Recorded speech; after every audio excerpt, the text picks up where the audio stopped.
दरअसल विराज ने सफेद कलर की टी शर्ट पहनी हुई थी और बाकी सभी मर्द सूट बूट पहनकर आए थे। सूट बूट के बीच विराज की सफेद टी शर्ट अलग ही चमक रही थी। केवल एक विराज और सनी ही थे जिन्हें देखकर ऐसा लग रहा था कि वो खाते पीते कहीं भी घुस आए थे। और इसी वजह से ऑक्शन में मौजूद लोगों ने विराज का मजाक उड़ाना शुरू कर दिया था। एक भाई साहब तो विराज और जानवी के पास आ गए थे और उन्होंने विराज की पलटन को होटल से बाहर का रास्ता भी दिखा दिया था। सर, हम इस ऑक्शन में पार्टिसिपेट करने आए। अपने दांतों को पसीजते हुए और गुस्से में विराज की तरफ देखते हुए जानवी ने सूट बूट पहने उस आदमी से कहा, ओह ऐसी बात है, लेकिन ऐसा लग तो नहीं रहा है। देखिए मिस, ये जगह मजे करने के लिए नहीं है। अगर आप लोग यहाँ पर कोई बखेड़ा खड़ा करेंगे तो मजबूरन हमें आप सभी से इम्पोलाइट होना पड़ेगा। ये बोलते हुए उस आदमी ने नफरत की नजरों से विराज की ओर देखा। उसकी आंखों के हाव भाव साफ दर्शा रहे थे कि उसे सिर्फ विराज और सनी से ही प्रॉब्लम थी, क्योंकि जानवी और उसकी सेक्रेटरी तो सज धज कर बैठे थे। केवल विराज और सनी ही थे जो ऐसे ही मुंह उठाकर आ गए थे। हमारे पास इनविटेशन है, आप खुद देख सकते हैं।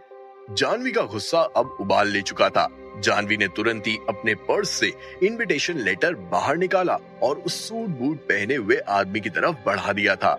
उस सूट बूट पहने आदमी ने जानवी के हाथों से इनविटेशन लिया और उसे खोलते हुए अच्छे से पढ़ने लगा। कुछ ही सेकंड्स में उसके चेहरे पर और भी कई सवाल आने लगे थे। Raneja building, Kapoor and Kapoor construction, कभी सुना नहीं इस कंपनी के बारे में। खैर, मुझे नहीं पता कि किस इंसान ने आपको ये इनविटेशन दिया है, लेकिन ये इनविटेशन वैलिड है। उम्मीद करता हूँ कि ऑक्शन में आप लोग पैनिक नहीं करेंगे। Have a good luck and take a good look. ऐसा मौका आप लोगों को और कभी नहीं मिलेगा, इसलिए आज पहली और आखिरी बार इस ऑक्शन को देखकर मजे करो। हालांकि उस सूट बूट पहने आदमी के मुंह से ये शब्द बाहर नहीं आए थे, लेकिन उसकी अजीब सी मुस्कान ने जानवी को उसके चेहरे पर मौजूद थॉट्स के बारे में सूचित कर दिया था। ये सब हमें बताने की जरूरत नहीं है, आप प्लीज अपने काम से काम कीजिए। आखिरकार विराज ने अपना मुंह खोलते हुए कड़क अंदाज में उस सूट बूट पहने इंसान को जवाब दे दिया था। यहाँ पर क्या स्मॉल स्केल ऑक्शन चल रहा है क्या? इस लड़की की हिम्मत तो देखो, मुझे समझा रहा है कि मुझे क्या करना है, जैसे पता नहीं खुद कौन है। जैसे ही विराज के मुंह से वो शब्द बाहर आए, वैसे ही वो सूट बूट पहना आदमी मन ही मन ये सब सोचने लगा था। दूसरी तरफ विराज अपनी गर्दन घुमाते हुए ऑक्शन में मौजूद लोगों को नफरत की नजरों से देख रहा था। उन लोगों को देखकर विराज यही सोच रहा था कि आखिर इतनी घटिया सोच रखने वाले लोग इतने अमीर कैसे हैं? और जरूरी बात, क्या ये लोग विराज से भी ज्यादा अमीर हैं? हंसी की बात तो ये थी कि अभी भी बहुत सारे लोग विराज और जानवी को देखकर एटीट्यूड दिखा रहे थे। कोई ये नहीं जानता था कि उनके सामने मुंबई का राजा बैठा हुआ था। खैर, कुछ समय तक ये सब ऐसे ही चलता रहा। उसके बाद जब ऑक्शनर्स ऑक्शन टेबल पर आए तो उन्होंने उस लोखंड वाला की जमीन के फायदे बताने शुरू किए। उनकी बात सुनते ही काफी लोग खामोश हो गए थे, लेकिन कुछ लोग ऐसे भी थे जो अपनी ही बातों में उलझे पड़े थे और उनकी वजह से माहौल खराब हो रहा था। उनकी आवाज होटल की लॉबी में गूंज जो रही थी। जानवी को डर था कि विराज को उस लोखंड वाला की जमीन की इम्पोर्टेंस का पता नहीं चला है, इसीलिए जानवी खुद विराज को जमीन की इम्पोर्टेंस समझाने लगी थी। विराज, हमारी कंपनी के लिए, राणेजा बिल्डिंग के लिए, कपूर एंड कपूर कंस्ट्रक्शन के लिए ये जमीन बहुत मायने रखती है। हालांकि हमारा करंट मार्केट इन लोगों के मुकाबले काफी कम है, लेकिन अगर ये जमीन हमें मिल गई तो फ्यूचर की सारी टेंशन खत्म हो जाएगी। राणेजा बिल्डिंग भी 10 गुना तेजी से बढ़ेगी। हमारी कंपनी को और भी फायदा होगा। ये बोलते हुए जानवी ने विराज का ध्यान सबसे आगे बैठे खैतान एंड खैतान कंपनी के मालिक विक्रम खैतान की तरफ डाला और वापस से अपना मुंह खोलते हुए बोली, इस बार का कंपटीशन बहुत टफ होने वाला है। लोग बोल रहे हैं कि इस जमीन के लिए विक्रम खैतान सबसे ज्यादा 200 करोड़ रुपए की बोली लगा सकता है। अगर वो जमीन उसके हाथ में चली गई तो 2 से 3 साल में ही वो उन पैसों को वापस हासिल कर लेगा और उसके पास पूरी जिंदगी और भी ज्यादा कमाई। विराज, तुम जानते हो ना कि जिंदल ग्रुप के बाद मुंबई के सबसे अमीरों में खैतान परिवार का नाम आता है? तो अब सोच लो, आज का हमारा ये मुकाबला जिंदल वर्सेस खैतान ही है। वैसे विक्रम खैतान कितने की बोली लगाने वाला था, ये तो किसी को भी नहीं पता था। जानवी ने तो विराज को कॉन्फिडेंस और लड़ने का जज्बा देने के लिए 200 करोड़ रुपए बोल दिए थे। लोखंडवाला की ये जमीन एक नए एरिया में थी, जो मुंबई के नए लोखंडवाला को पूरी तरह से बदल सकती थी। शायद इसीलिए जानवी को लग रहा था कि इस जमीन को लेने के लिए विक्रम खैतान किसी भी कीमत पर जा सकता था। लेकिन विराज और जानवी को भी आराम से सब कुछ देखते हुए ही अपनी बिडिंग रखनी थी। कहीं ऐसा ना हो कि जमीन की कीमत उतनी हो ही ना और जानवी और विराज उससे 10 गुना कीमत लगा बैठे। ऐसे में फिर उनका मजाक बनना तय था। विक्रम खैतान के बारे में और उसकी कंपनी के बारे में सब कुछ बताने के बाद जानवी ने विराज का ध्यान विक्रम खैतान के ठीक बाजू में बैठे एक शख्स पर लगाया और अपना मुंह खोलते हुए बोली, हालांकि ये मोटू विक्रम खैतान के बराबर का तो नहीं है, लेकिन बिडिंग और जमीन के मामले में हमें किसी को भी हल्के में नहीं लेना चाहिए। ये आदमी बहुत कम बोलता है और सब कुछ करके दिखाने में ही विश्वास रखता है। इसीलिए इसे सब लोग छुपा रुस्तम बोलते हैं, क्योंकि उसका नाम भी रुस्तम झावेरी है। मुझे ये तो नहीं पता कि ये कितने की बोली लगा सकता है, लेकिन मैं इतना जरूर जानती हूँ कि ये भी इस जमीन को अपनी टेरिटरी में शामिल करने के लिए पूरी कोशिश करेगा। जानवी की बात सुनने के बाद अचानक से विराज हंसने लगा और अपना मुंह खोलते हुए बोला, अगर इस जमीन से तुम्हारे बिजनेस को 10 गुना ज्यादा फायदा हो सकता है, तो फिर भले ये लोग जमीन को खा ही क्यों ना ले, इनके मुंह से ये जमीन बाहर खींच लाऊंगा। विराज के लिए इन शब्दों को कहना बहुत ही आसान था और विराज मजाक भी नहीं कर रहा था। जानवी के लिए वो कुछ भी कर सकता था, लेकिन सनी के लिए विराज के मुंह से निकले शब्दों को सुनना इतना आसान नहीं था। विराज की बातें सुनकर सनी को डर लगने लगा था, क्योंकि उसके आगे मुंबई शहर के बड़े से बड़े अमीर ज़ादे बैठे हुए थे। उनके मुंह से भी ऐसी बातें नहीं निकल रही थी जो विराज ने एक झटके में जानवी से कह डाली थी। ऑक्शनर्स लगातार उस जमीन के एडवांटेजेस सभी लोगों के सामने रख रहे थे और ये देखा जा सकता था कि वो जमीन जिस किसी के पास भी जाएगी उसे बहुत ही ज्यादा फायदा होने वाला था। विराज ने सनी को भी टास्क दे रखा था। 3 साल में उसे 10 करोड़ रुपए लाने थे।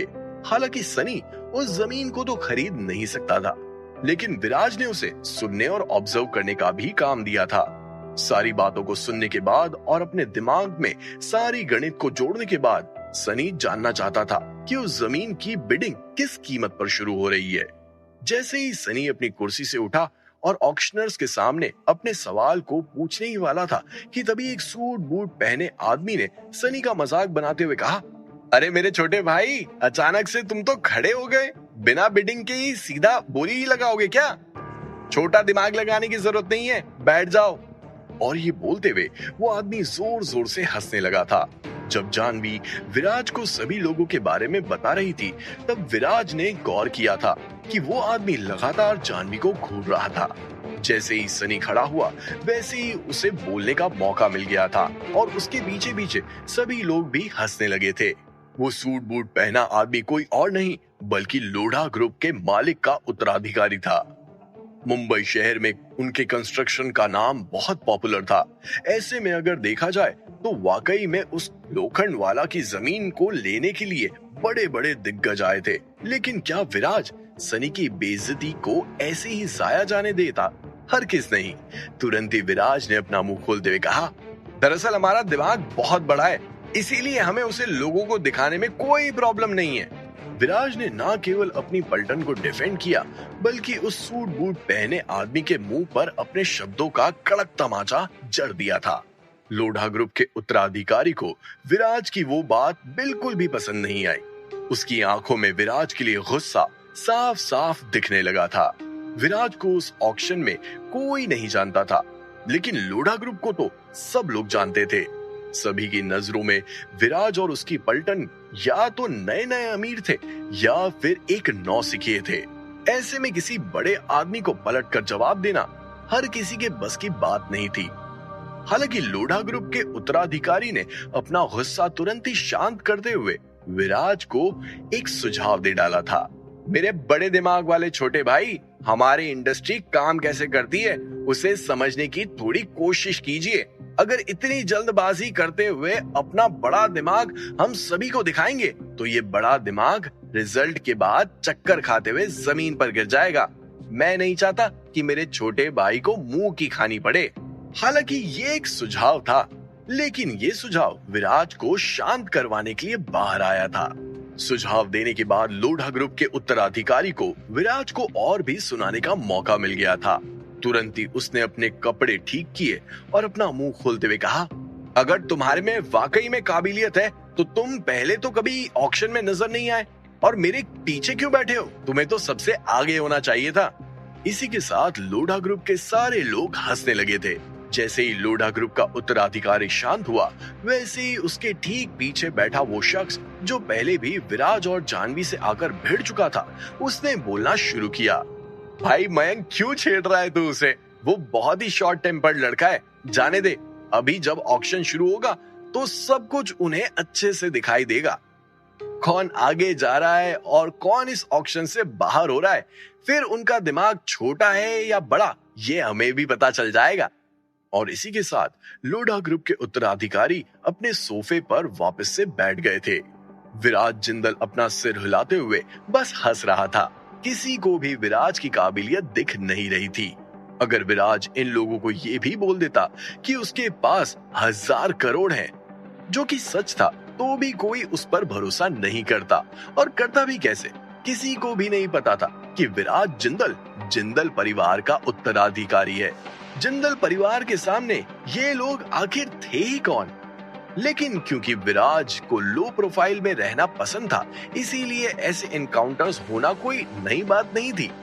जानवी ने अपना हाथ तुरंत ही विराज के कंधे पर रखा और विराज को संकेत दिया कि वो बिल्कुल भी जल्दबाजी ना करे। इस बिजनेस सर्कल में बहुत सारे ऐसे लोग थे जो दूसरों को अपने से नीचा ही समझते थे। विराज ने तुरंत ही मुस्कुराते हुए जानवी को सिग्नल दिया कि वो एकदम ठीक है। बर्लिन स्कूल ऑफ बिजनेस से विराज पढ़ाई जो कर रहा था, इन लोगों के सामने वो आखिर चुप कैसे बैठ सकता था? देखा जाए तो लोढ़ा ग्रुप का वो चिराग विराज के सामने क्या ही था, और विराज ने तो उसे अच्छा खासा लेसन भी सिखा दिया था। अब आगे वो बिडिंग के समय विराज से लड़ेगा या नहीं, ये तो वक्त ही बताएगा। और अगर ऐसा हुआ भी तो भी विराज को इस बात की कोई परवाह नहीं थी। इस ऑक्शन का रिजल्ट क्या निकलने वाला था? क्या विराज इस ऑक्शन में खैतान ग्रुप को हरा पाएगा? क्या रुस्तम साहब ऐसे ही चुपचाप बैठे रहेंगे? क्या लोढ़ा ग्रुप इस जमीन को लेने के लिए हाथ पैर नहीं मारेगा? आखिर में किसकी जीत होगी? क्या विराज और जानवी इस जमीन को हासिल कर पाएंगे? क्या अंत में सभी को पता चल जाएगा कि विराज जिंदल परिवार का उत्तराधिकारी है, या फिर वो जमीन विराज के हाथ से फिसल जाएगी? आगे क्या होगा जानने के लिए सुनिए कैश ऑन माई माइंड, सिर्फ और सिर्फ पॉकेट एफएम पर।